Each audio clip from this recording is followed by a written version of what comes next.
झूम लेबो नाच लेबो वो गाब बस्तरी हा गाना। दोनों झूम लेबो नाच लेबो वो गाब बस्तरी हा गाना।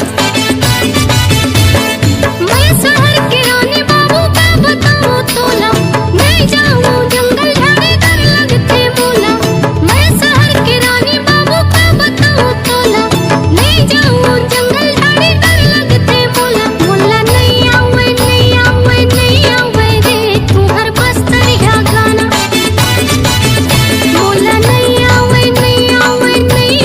रे तू हर बस्तरी हा गाना। हल्दी गीत गावंदे रीनो संग नचावंदे, काकी मोठी गीत सखी दीवानी बनावंदे। हल्दी गीत गावंदे रीनो संग नचावंदे, काकी मोठी गीत सखी दीवानी बनावंदे।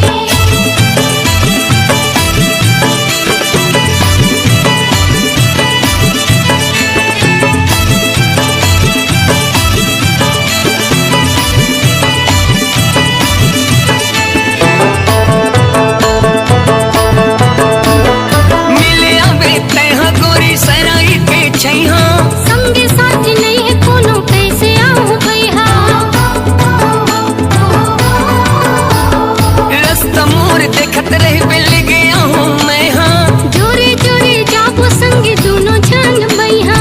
ओकरा पाँख खोच लेबे हो पामा तैहा। सादा धोती ते पहन बे लाली लुगरा में हाँ। झूम लेबो नाच लेबो वो गाबो बस्तरी हा गाना।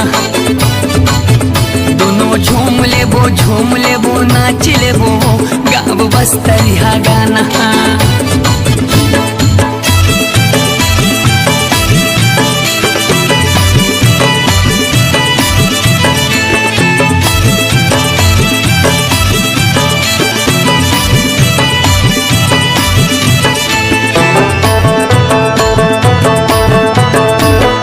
मैं गरीब बस्तरी हाँ तै शहर के रानी।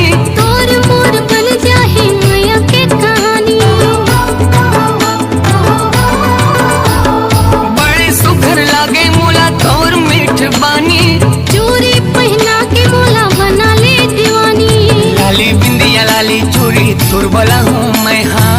दुल्हन बना के राजा ले जा मोला तैहा। झूम लेबो नाच लेबो वो गाबो बस्तरी हा गाना।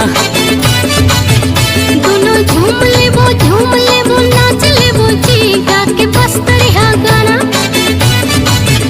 दोनों झूम लेबो नाच लेबो वो गाबो बस्तरी हा गाना। दोनों झूम लेबो नाच लेबो जी गा